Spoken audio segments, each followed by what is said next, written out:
الحمد للہ نحمده ونصلی علی رسولہ الکریم اما بعد فاعوذ باللہ من الشیطان الرجیم بسم اللہ الرحمن السلام علیکم ورحمۃ اللہ وبرکاتہ۔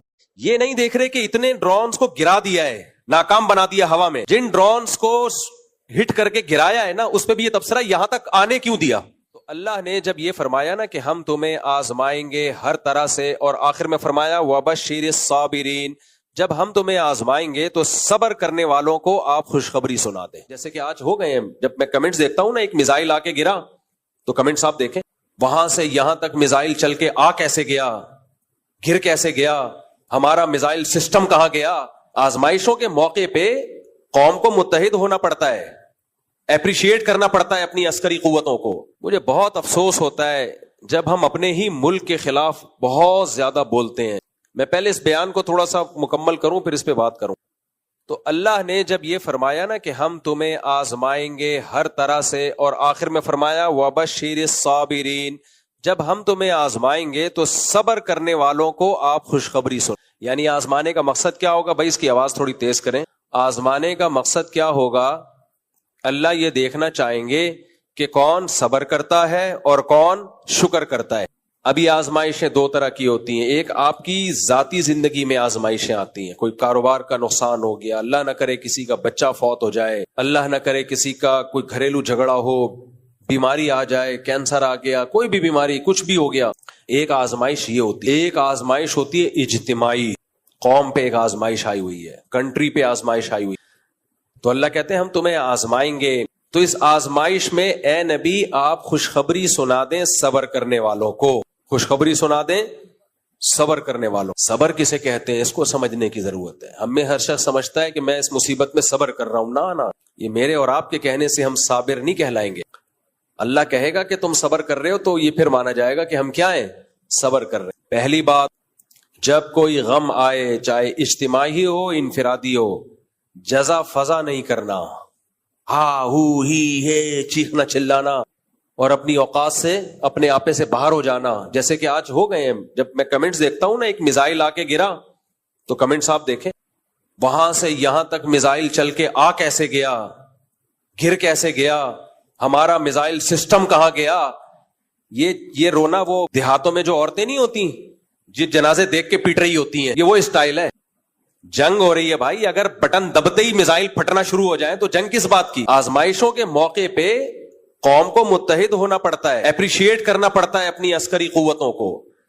نبی کی سیرت میں ہمیں کیا ملتا ہے؟ غزوہ احد میں صحابہ کو شکست ہوئی ہے، باقاعدہ فرار ہوئے ہیں، لیکن نبی نے ان کو یہ نہیں کہا کہ تم بھاگنے والے ہو، فرمایا نہیں، تم پلٹ کے حملہ کرنے والے ہو۔ خالصتاً شکست کو بھی ان کی حوصلہ افزائی کا ذریعہ بنایا جا رہا ہے۔ فرمایا صحابہ تو شرمندہ ہوئے کہ یا رسول اللہ ہم تو بھاگنے والے ہیں۔ فرمایا نہ بھاگنے والے نہیں ہو، یہ تو ہو جاتا ہے جنگ میں، تم تو پلٹ کے اب حملہ کرو گے۔